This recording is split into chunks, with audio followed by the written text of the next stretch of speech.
traditsiooni tarkus.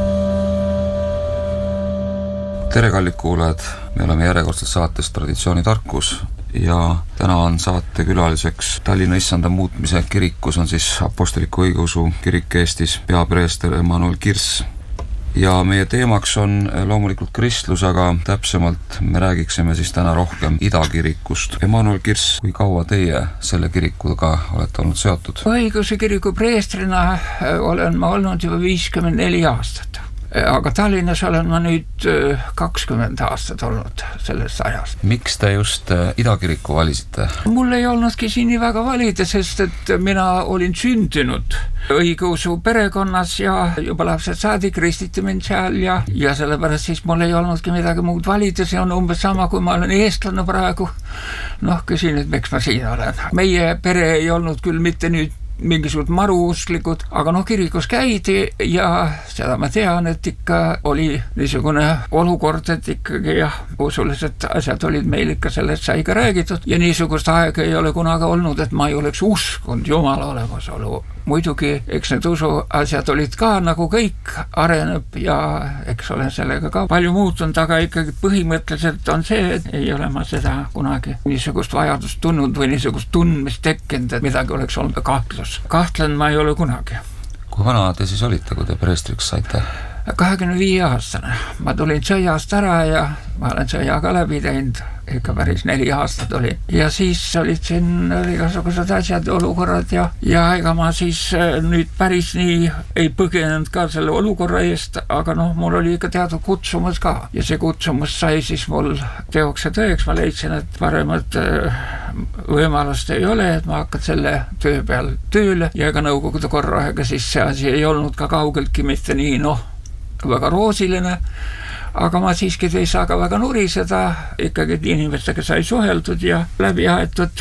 Kas selleks pidi tollal ka kuskile õppima minema? Õppida oleks tulnud küll, aga õppida tuli nii, aga ma päris nii just ei saa, ilma õppimata ei saa midagi, aga ma töötasin need materjalid läbi, mis olid vaimuliku seminari loengud. Leningradis sel ajal oli ka kool olemas, aga see oli venekeelne ja vene keelega on nii nagu on. Sel ajal ikkagi, et oli võõras keel ja ega see õppimine nii lihtne seal olnud, aga mul oli siuke võimalus, et ma sain siin need eksamid ära õiendada meie selle aegse piiskopkonna valitsuse juures. Milline erinevus on nüüd Kreeka katoliku kiriku ja Apostliku Õigeusu kiriku vahel? Ta ongi Apostliku Õigeusu kirik. Öeldakse ka, et Kreeka katoliiklus ja Rooma katoliiklus ja need nimed on igapidi, aga meil ongi Eesti Apostliku Õigeusu kirik, mis nüüd küll ei ole päris täpne oma tõlke poolest. See tähendab ikka õiguse austamist eelkõige ja selle ringis me siis töötame ja apostlite on see pärit see usud, sellepärast et kui apostlid olid Jeesuse jüngrid, jünger on õpilane ja apostel on saadik ja siis hakkas see asi nõnda peale, et apostlid tulid kokku, sest juba apostlite päevil tekkis igasuguse lahkarvamisi ja lahkõpetusi ja panid oma reeglite põhjal siis oma asja paika ja ütlesid, et see on nüüd meie õpetus ja sealt peale on see asi muidugi tulnud kuni tänapäevani, aga eks aeg teeb oma tööd ja teatud muudatused peavad tulema ja tulevad paratamatult, sest elu on ju ikkagi areng. Eesti Apostliku Õigeusu kirik allub metropoliit Stefanosele. Me allume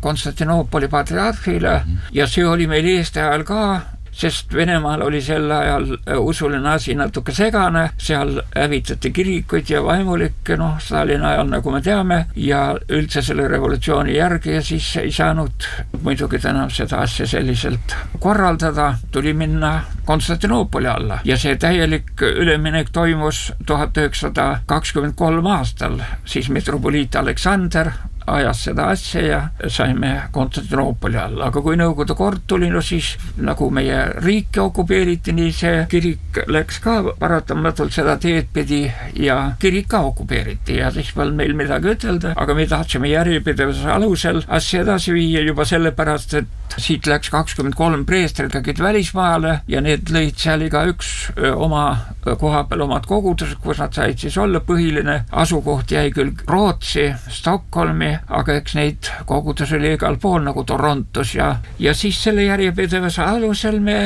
siis Eesti kogudused tulid uuesti tagasi ja oleme siis praegu jälle Konstantinoopoli all, aga Vene kirik jäi nii nagu ta oli, kuigi Vene kirik oli ka Eesti ajal Konstantinoopoli all, aga nüüd on venelased teine olukord ja nad tahtsid jääda oma patriarhi alla. Nimed on samad, tegelikult ei tohikski olla mingisugust vahetegemist, aga see on siuke võimu küsimus ja siuke inimlik väiklus. Tegelikult on ju ikkagi õigeusu kirik, ta ei ole mitte nii, nagu Rooma kirik on, paavst on seal üks ülemingi karjane, meil on ta jaotatud nii, iga patriarh on oma ette ja patriarhaadid on olemas Konstantinoopoli, mis on nüüd esimene, on olemas Jeruusalemma, Antioquia, Aleksandria ja nüüd on ju veel Rumeenia ja Moskva muidugi on nüüd oma arvult kõige suurem, aga ta on siiski tegelikult ikkagi hilisem, sest Rooma kirik oli muidugi ka enne kõik üks, aga Rooma tahtis ülemvõimu saada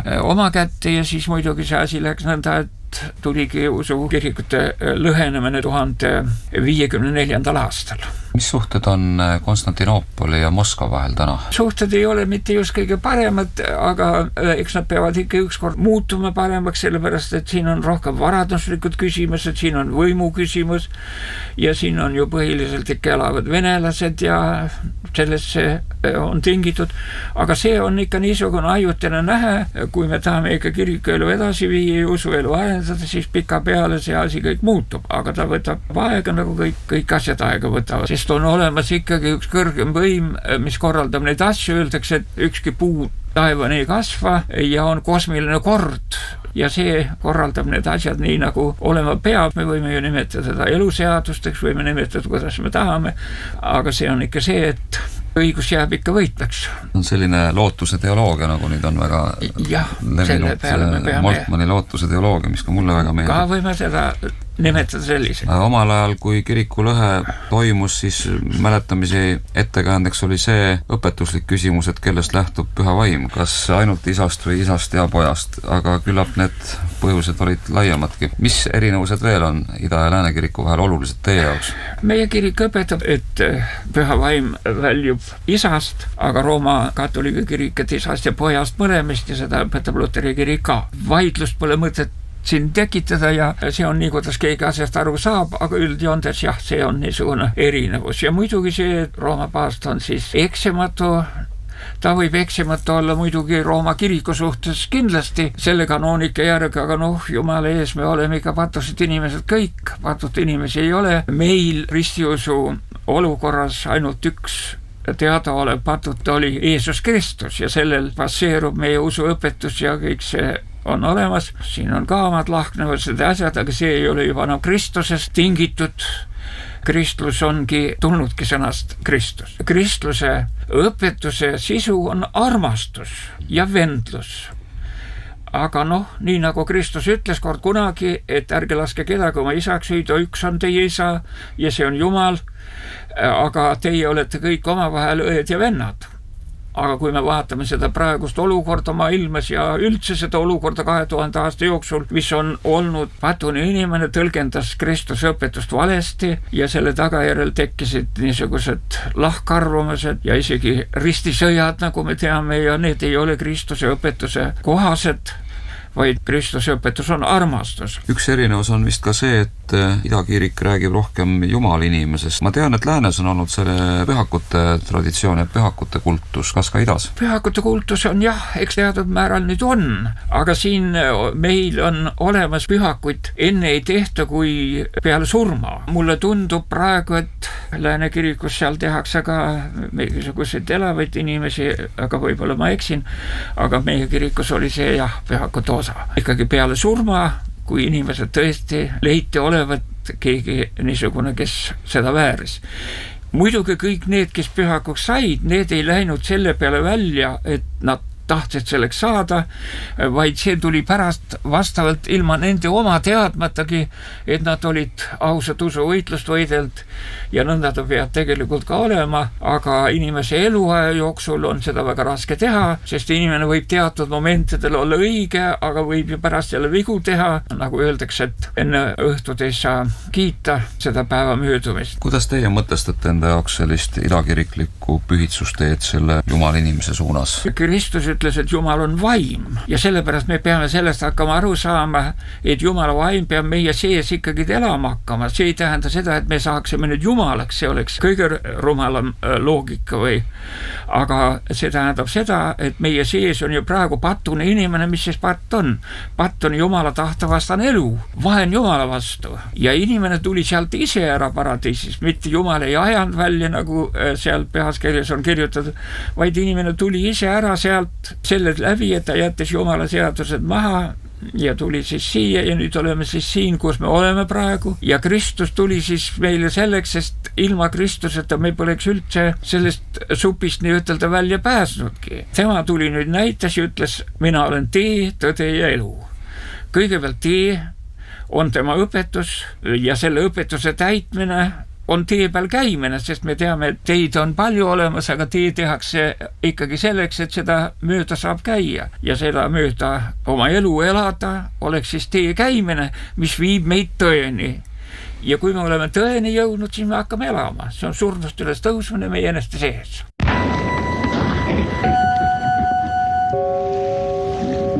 Traditsiooni tarkus.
Kui me vaatame Uut Testamenti, siis näeme, et jüngritel võttis tõeni jõudmine aega 3 aastat ja veel mingi aeg kuni 4 pühisündmuseni. Kui kaua peaks kristlasel see aega võtma, kus see siis see tõeline tee algab? See oleneb inimesed, sellepärast et apostlitel või ja sel ajal olid nad jüngrid, jünger on õpilane, apostel on saadik, nagu ma juba ütlesin siin varem, siis muidugi nendel arusaamine oli ikkagi Kristusest küllaltki tume ja sellepärast nad läksid laiali ka pärast seda, kui Kristus oli juba kohtu poolt mõistetud surma. Ainuke apostel, kes jäi Kristuse juurde, jäi ka tema risti juurde, oli Johannes.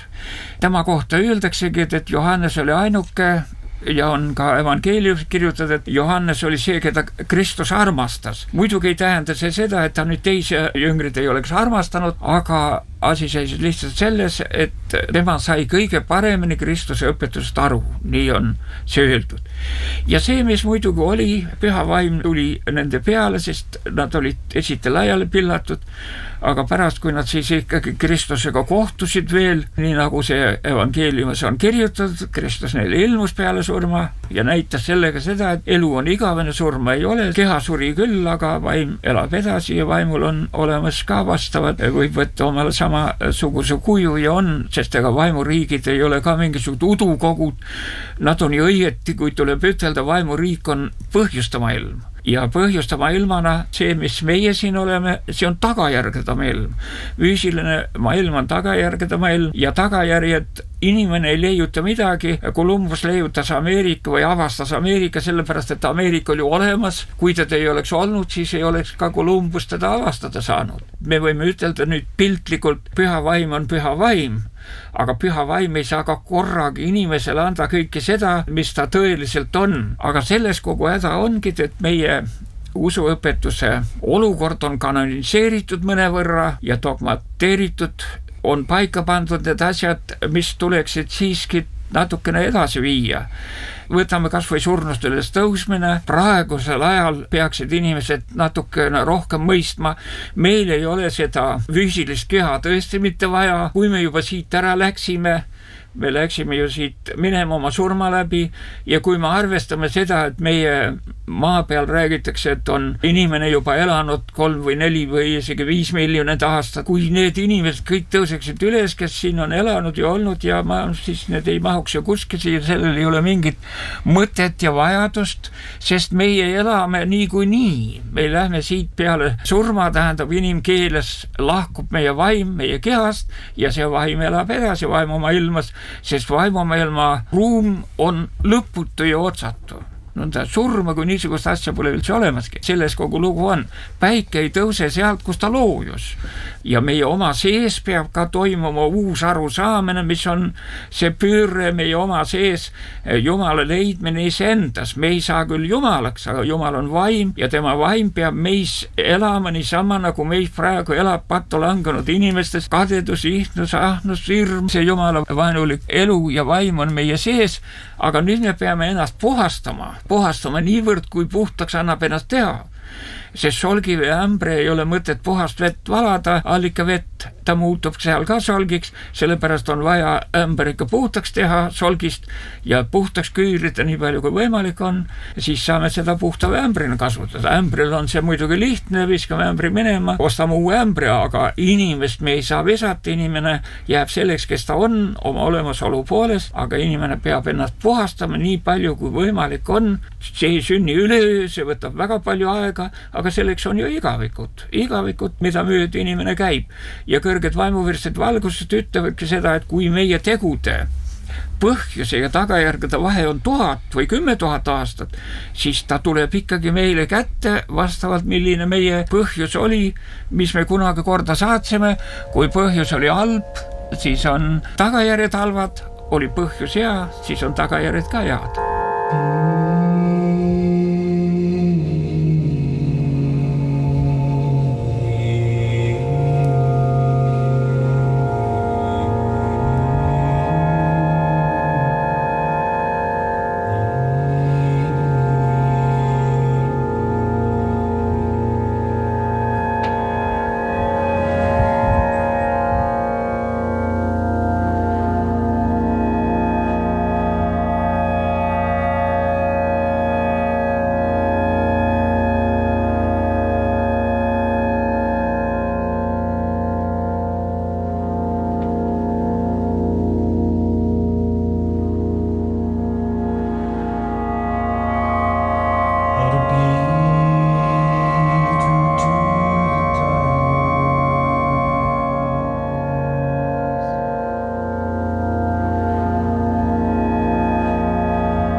Kui paindlik ja kui avatud on apostoliku õigeusu teoloogia täna? See oleneb vaimulikust ikkagi väga palju, kui keegi seda suudab läbi elada. Koolid ei anna ikkagi edasi seda, selleks peab olema kutsumas. Ma võin tuua näite. Stalin oli ju ometi vaimuliku kooli õpilane ja isegi on kirjutatud tema eluloos, et ta oli väga andekas õpilane. Pärast oli ta seminaris ja ta visati sealt välja. Põhiline oligi see, et ta ei sobinud vaimulikuks nende õpetuste järge ja teda õpetati ka seal koolis, aga tast tuli ju kõige suurem türann ja ateist. 29 eluaasta jooksul, mis ta oli valitsejaks, on ära surmatud 40 kuni 50 miljoni inimest. Ja ta käis ometigi, tuli vaimulikust koolist läbi, see annab tunnistust sellest, et vaimulik kool ei välista veel iseenesest, et sealt tuleksid mingisugused suured usklikud. Siin peab ikka olema inimesel kutsumas ja peab aru saama, mis asi siin tõeliselt, millega siin tegemist on. Kõigepealt tuleb rääkida lastele seda, elu on igavene, surma ei ole, kõik meie teod, mis me teeme, nende nendel on oma tagajärjed, praegu on koolis niisugune, räägitakse kooli kiusamine, kooli vägivald, et seda tuleb rääkida maast madalast, et mida sa ei taha, et sulle tehakse, ära tee ka teisele. Sellest ongi öeldud Kristuse õpetuse kokkuvõte, armasta oma ligemist nagu iseennast, mida sa ei taha, et sulle tehakse, ära tee ka teisele. Ja siin me peame andma suuna selles olukorras, nagu me kooliski käime, 1. klass, aga sealt lähme 2., 3. kogu aeg meie teadmised ju tõusevad. Kujutame ette, käime 15 aastat koolis ja käime kogu aeg ainult 1. klassis, kordame lõputult seda 1. klassi õpetust. Ja vaimne olukord ongi see, et selleks peab sündima. Mulle tuleb meelde Mozartist lugu. Mozart olevat kirjutanud 5-aastaselt oma esimese sümfoonia. Nii räägitakse, ju see tõele siis vastab. Ükskord tuli siis Mozarti juurde üks noormees, 18-aastane, ja ütles, et tema tahab sümfooniat kirjutada, et ehk Mozart aitaks teda. Ja Mozart ütles, et kuule, te olete selleks liiga noor, et hakake ikka niisugust kergemate ainetega ja proovige nendega. Ja siis see noormees ütles, aga ma olen kuulnud, et te olevat juba 5-aastaselt kirjutanud esimese sümfoonia. Ja ta ütles, jah, ma tegin seda küll, aga mul ei olnud vaja kellegi käest küsima minna, kuidas seda teha.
Usk ei ole mitte tõeks pidamine, vaid usk on seisund meie sees, mis vallandab jõu kõik kuri ära võita.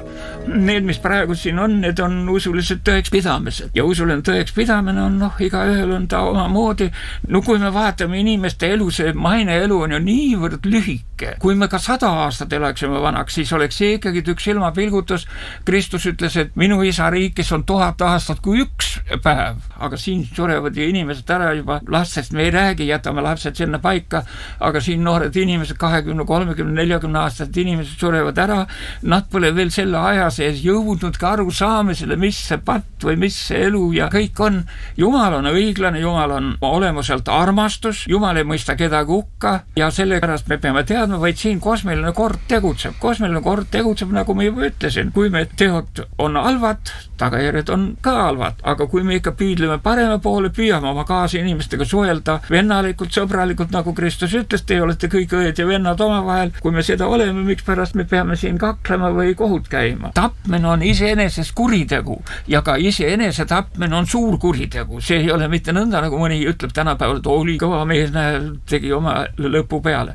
See on elu eest teatud määral põgenemine. Elu eest me põgeneda ei saa. Iseenese tapmine ei vii meid kuskile, mis satume väga rasketesse tingimustesse, sest see, mis meid iseenese tapmiseni viis, need olid ju need jõud, vaimsed jõud. See vaimne on meil nähtamatu, aga ta on olemas, ta on õieti põhjustama ilm, nagu ma ütlesin. Ta on nagu puujuur. Puujuurt me ka ei näe, aga me teame seda, et puujuur on olemas või taimejuur on olemas. Ilma selle juureta ei oleks ka puud. Kui me juured ära võtame, siis puu kuivab ära. Ja võt seda peame teadma ja siis, kui me hakkame lapsi selles vaimus kasvatama, see ei ole mitte hirmutamine, vaid see on loogiline asjade käik, et me peame sellest hakkama aru saama mahas madalast, et me ei tohi teisi kiusata ega teistele halba teha. Tapmine on muutunud niivõrd igapäevaseks asjaks, inimene lastakse maha, aga samal ajal me näeme siin noored tüdrukud võetakse kuskilt kinni, tee pealt vägistakse ära ja siis pärast tapetakse ära, see on ju midagi niisugust, kuhu me nüüd välja oleme jõudnud. Muidugi inimene mõtleb seda, et see on varjatud. Ta võib siin ilmas tõesti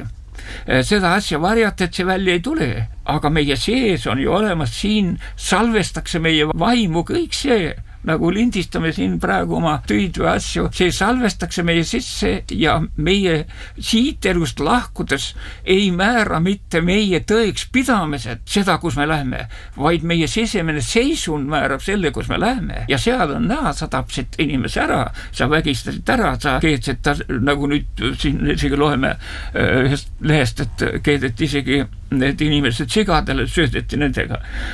See on raske kuritegu ja kõrged vaimuvestid valgused ütlevadki seda, et igavikud võivad mööduda, kui niisugused inimesed jõudvad valguse juurde ja selguse juurde. Aga nad peavad tõesti menema läbi niisuguse puhastustule, et nad alles mäletavad, mis nad on siin korda saadud. See ei ole mitte hirmutamine. Hirmutamisest on asi kaugel, sest Jumal ei hirmuta kedagi, Jumal ei karista kedagi. See on ka üks suur viga, mida õpetatakse, et Jumal karistas. Jumal ei karista mitte kedagi. Aga need eluseadused ise, see on, ütleme piltlikult, et paremini seda mõista, kui me läheme soojast toast talve külma kätte, 20 kraadi külma kätte, külmame sõrmed ära, siis me ei saa ütelda, et külm karistas meid. Soe tuba ei saanud meid kaitsta külma vastu, sest me ise läksime soojast toast ära. Nii oleme meie ise ka läinud Jumala juurest ära kunagi sellest paradiisi ajast, nagu Piiblis on kirjutatud. Ja vaat see ongi see, et vastutus on. Kui öeldakse vastutus, mis asjad see on vastutus, võtame Hitleri, võtame Stalini, kui surmaga lõpeb kõik, mis asja nad siis vastutavad? Nad elasid oma elu ära, laia elu, tegid siin palju kurja ja surmaga on nüüd lõpp ja kõik on, nendel ei ole mingisugust vastutust. Vastutus on see, et ta alles seal näeb, mis ta on teinud. Kristus ütles, see on ulgumine ja hammaste kiristamine. See ei ole kellegi hirmutamine. Need põrgud ja taevad on muidugi astmelised, need ei ole mitte nõnda, et lähme kohe, et ainult nagu öeldakse taevas ja põrgu. Ja teist küljest peame ka seda teadma, et igavest hukatust ei ole inimesele, sest on selgesti kirjutatud, nad lähevad igavesse hukatusse, mitte igaveste hukatusse, vaid igavesse hukatusse. Sellepärast me peame teadma, et nende kuritegude olemus on siiski hukatuslik, aga nendel on võimalik sealt välja ennast eidelda. See eitlus võib kesta igavik. Kristus näitas lühima tee, kuidas me saame vaimuriiki sisse.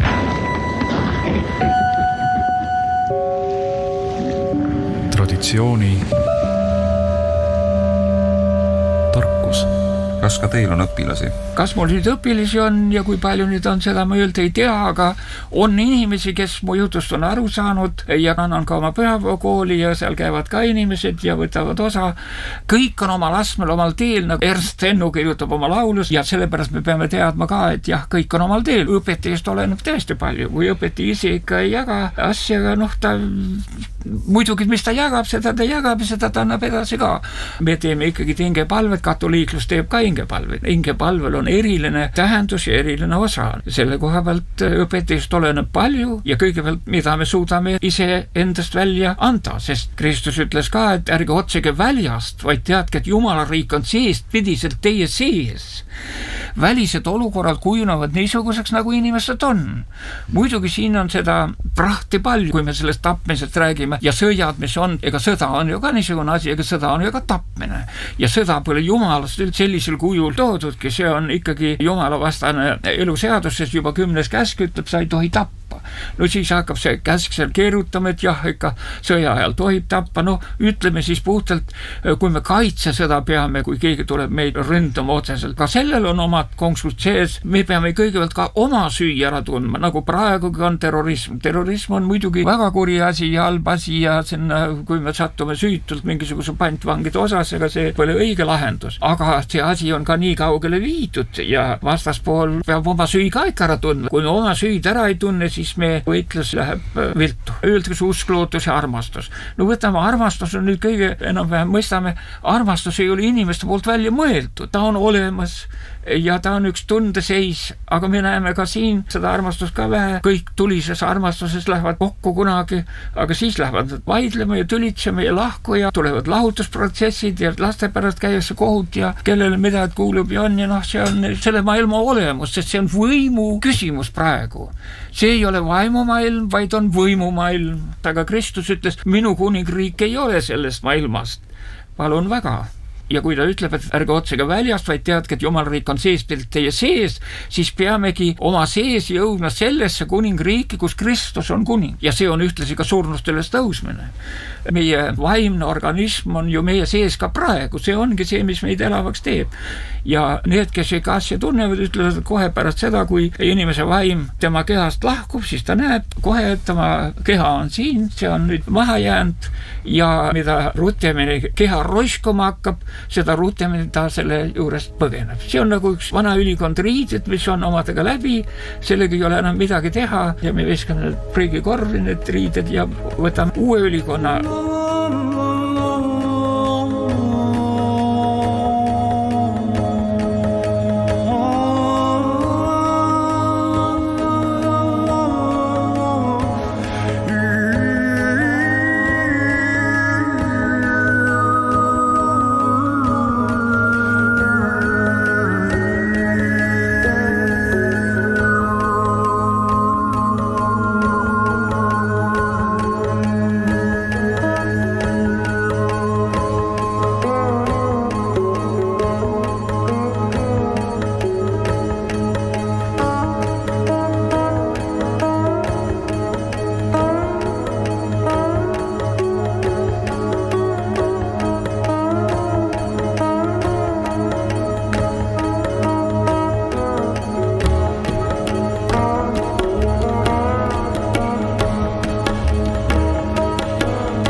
Apostel Paulus siiski räägib sellisest vaimukehast või kirkuse kehast, vaimsest kehast, mitte sellest Kristuse puhul. Jah, Apostel Paulus ütleb selgesti, et ei, mitte enam mina, vaid Kristus minu sees. Muidugi see ei tähenda Kristuse isikut, vaid seda vaimset. Ja vaimne on ju lõputu, kas või võtame näiteks meie oma galaktik, tähendab see tähtede kogu, mida me nimetame linnuteeks, siis meie tähtede kogus on olemas 200 miljardit päikest. 200 miljardit. See tähendab seda, et meie päike loetakse ju, et ta on kollane kääbus astronoomide keeles, kõigepealt kollane värv on üks tuhmivaid värve astronoomias ja samal ajal kääbus, seda me teame, mis ta on. Ja võtame Põhjanaela, mis on meist, kui ma ei eksi, 870 valgusaastat eemal, aga ta on meie päikesest 6000 korda eredam. Aga räägitakse tähtede kogude parved on olemas ja elu on ju igal pool ja kõikjal ja eluvormid on ju erinevad, sellepärast kui me võtame praegu kas või siin maises eluski näeme, kalad elavad vees, nad ei saa maal elada, see on nende surm, aga inimene ja kuivamaloomad upuvad vees ära. Te olite 90ndate alguses, 80ndate lõpus ka aktiivne poliitika rahvarinde liikumises ja mujal. Milline peaks olema kiriku hoiak, näiteks täna sotsiaalne hoiak? See on ka niisugune kaheteraga mõjek, siin peab asju tundma, ega ma nüüd nii väga suur poliitika tegeline ei ole olnud, aga poliitika on siiski niisugune asi, millest meie müüda minna ei saa. Kõik meie igapäevane elu vajab ju eluõiguste eest seismist ja võitlemist ja korra loomist ja kujundamist ja selle tõttu kiriku töö peab ikkagi olema selles vaimu, selle sisu ja mõtteandmes, et õpetaksime siiski armastust inimestele ja et ka inimesed püüaksid sellest aru saada, sest meil on siin praegu kõik segamini head ja kurjad, aga vaimumaailmas me eraldume, seal on ju omad riigid koos, nii nagu Kristus ütles, minu isa riikis on palju eluasemeid ja need on lõputud ja me läheme igaüks sinna, muidugi kohe me püsti taevariiki sinna inglite juurde ei pääse siit maisest elust minnes, aga ikkagi meie suun määrab selle, kui me oleme selle suuna valinud, siis me ka lähme. Iga tee käimine võtab ju aega, istume lennukesse, siin sõidame ükskõik kus ja on öeldud, et kui aeg täis sai, siis see sündis. Piiblis on ka nõnda kirjutatud, et ikka rõhutaks seda. Kuivõrd inimene vastutab selle eest, et ta teeb kurja? Siin on mitmesugused momendid. Siin tuleb ka arvestada seda, et nagu ma ütlesin, aga meie sündimine siia maailma, maiselt maailma ei ole esimene juhus, et me nüüd sündisime, et siit meie elu hakkab. See on meie füüsiline elu. Aga kui palju on aega mööda läinud sellest, kui me tulime sellesse eluringi, sest me võime kujustada, et Jumala vaim õlmab kõiksuse. Ta võib indiviidina meis kristalliseeruda siis nii, nagu Kristus ütles, et isa minu sees ja mina isa sees ja nemad meie sees. Jumal peab meie sees sündima, aga sellepärast me ei saa Jumalaks. Jumalaks ei saa meist keegi ja Kristuse sees elas isa ja elas Jumal. Me toome nagu Idamaal öeldakse karma. Me toome oma karma kaasa ja me saame siin praegu olla, kus meie sisemine seisund meil võimaldab olla. Keegi ei saa vabandada oma tegude eest, sest patt ongi see, mis meie teadmatus ära võtab, see on meie surm, vaimne surm, selle kohta on öeldud ka Apostel Pauluse poolt, surm on viimane vaenlane, kellel ots tehakse. Surm on meie vaenlane, surm ei ole mitte meie sõber, aga ta on meie vaenlane. Aga surm ei ole mitte see füüsiline surm, vaid see on vaimne surm, kus meie oma teadmatuses elame siin oma unenägudes ja peame neid unenägusid reaalseteks asjadeks.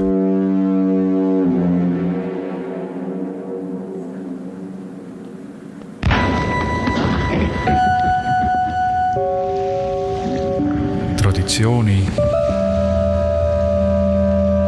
tarkus. Kas siin ei ole see oht, et me tunneme lõpuks, et me ei tohi nagu sekkuda kellegi ellu, me ei tohi teda isegi mitte aidata? See oleneb sellest, kui palju me juba asja tunneme. Aidata tuleb siiski inimest, sest me peame ka neid aitama, neid kurjategija tuleb ka aidata niivõrd, kuivõrd neid aidata saab. Ja samal ajal me peame ka teadma seda, missugune on meie keskkond. Me näiteks sigitame ja sünnitame. Sigitamine ja sünnitamine on pühad asjad. Aga inimene on viinud selle mingisuguse prostituutluseni või tea kuhu, need on juba kuriteod.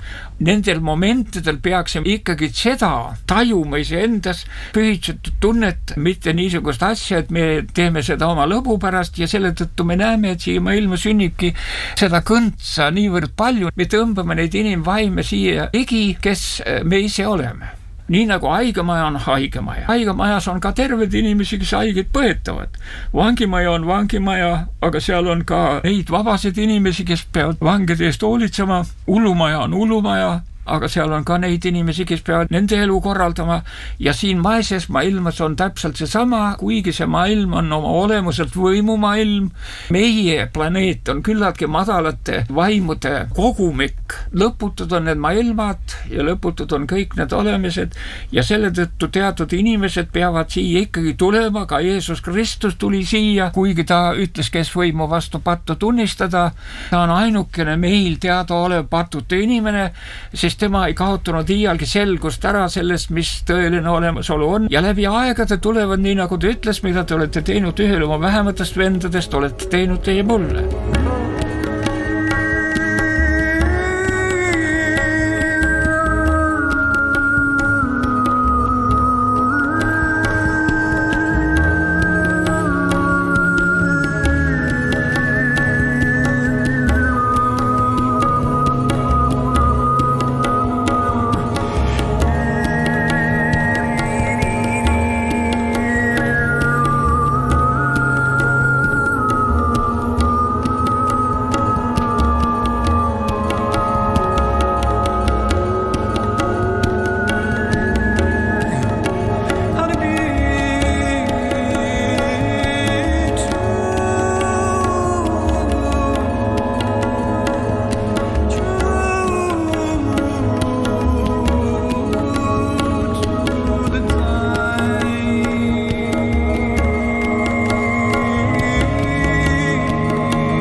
Kas nüüd meie eesmärk on siit nagu ära minna kõrgematesse maailmadesse või tuleb ka siiski mingi 1000-aastane rahuriik? Selles maailmas ei tule midagi, selles maailmas Kristus ei tulnudki siia selleks, et siin mingit taevariiki luua.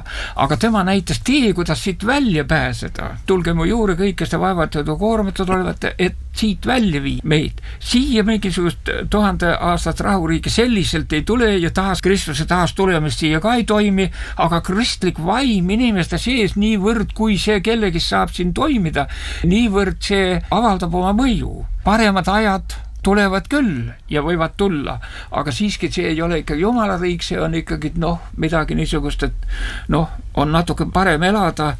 Ja ega meie patulangus ei toimunud ka siin, see patulangus toimus vaimses.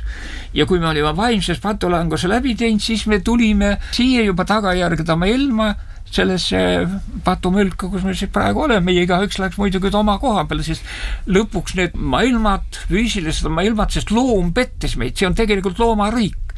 Loom pettis meid ja me langesime siis looma ohvriks ja nüüd oleme siin, kus me praegu oleme, igaüks omal astmel, omal teel. Me peame teadma, et pühas kirjas on kirjutatud ka, eks teie tead, Jumala vaimu tempel olete.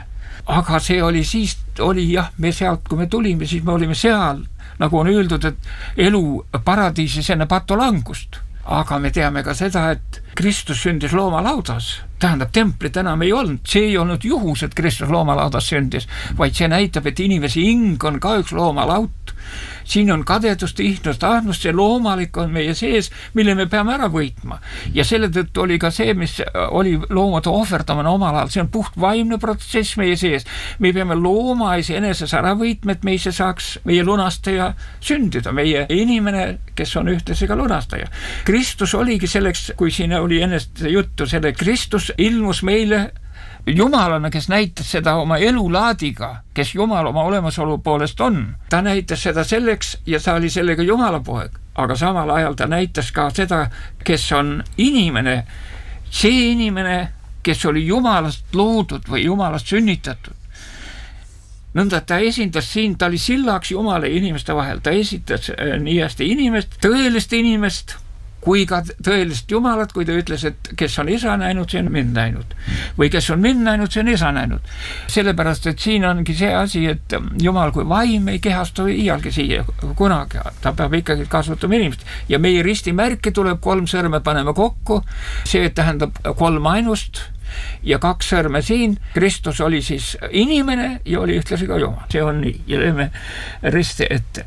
Ja kui me võtame 3 Jumalat, siis ma võiksin ka veel piltlikult ütelda siia, öeldakse nii ja naa, et meil on 3 Jumalat ristlastel.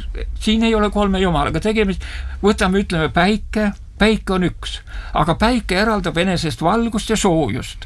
Siis ütlemegi nii, kui piltlikult võime ütelda, kui Kristus ütles, mina olen maailma valgus, siis me võime ütelda, et valgus tuleb siis päikeselt, seda võime ütelda, see on siis poeg, ja püha vaimu kohta võime ütelda, see on soojus, mis sealt tuleb. Noh, ütleme piltlikult, kui nüüd õieti aru saate minust, et mu sõnadele valet tõlgendust ei anna, siis ta peaks nõnda olema. Ja selle tõttu Jumal meie sees, meie ei saa, nagu võtame päike, annab meile valgust ja soojust, see on meile vajalik, aga päikest me oma tuppa tuua ei saa, see põletaks meil läbi. Meie saame ainult võtta temast kiirgavat valgust iseenesesse ja iseenese tubadesse ja oma elu, sest ilma päikeseta ju meil viisilist elu ka siin maises ilmas ju olla ei saa, siis tuleb üks suur külm ja jääaeg jälle.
Ida kirik ongi oma keelelt piltlikum algusest peale. Meil on, jah, on küll. Võrreldes Rooma kiriku dogmade ja paradoksidega.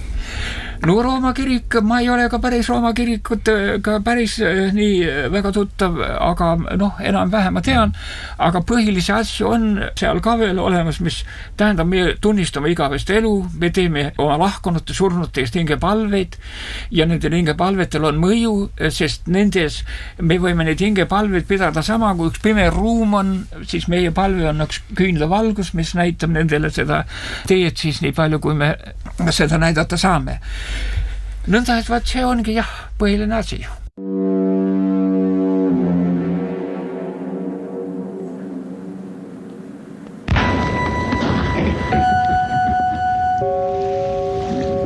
Traditsiooni tarkus. Meie aeg on läbi, aga kes nüüd tahaks Emmanuel Kirssi veel kuulda, see on võimalik issanda muutmise kirikus. Jah, ma seal nüüd teenin ka, mul on seal noorpreester abiks ka ja ta oli nüüd 3 kuud oli ära Kanadas, aga ta tuli nüüd tagasi ja siis mul on neid maakirikud ka ja ma käin, aga ikkagi noh, ma pean seal ka teenistusi ja pühavukool on ka olemas ja ega pidi saan. Mis tänaval see asub? See on seal samas, selles samas majas, kus see on Vaksari tänav, ei nüüd see on suur klooster. Suur klooster. Täna me siis kuulasime sellist ühtpidi kriitilist mõistust, mis oli ühendatud nagu sellise südametunnetuse usuga ja seda kõike ühes tervikus. Minul igatahes oli väga huvitav ja meeldiv. Tänan teid, Emmanuel Kirss, ja jälle kuulmiseni.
Te kuulsite saadet sarjast Traditsiooni tarkus. Klassikaraadio stuudios olid Eesti Apostliku Õigeusu Kiriku Tallinna Issanda muutmise koguduse peapreester Emmanuel Kirss ja sarja autor Peeter Liiv.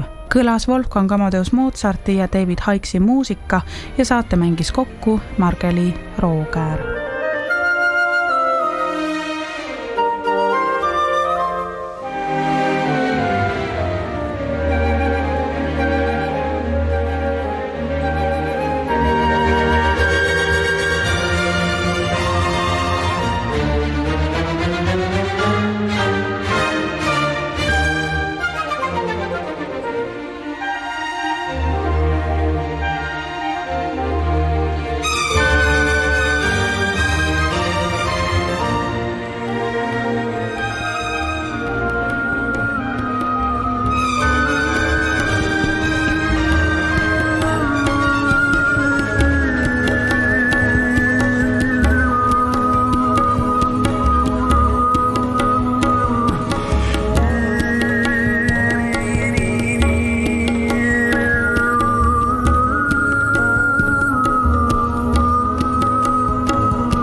traditsiooni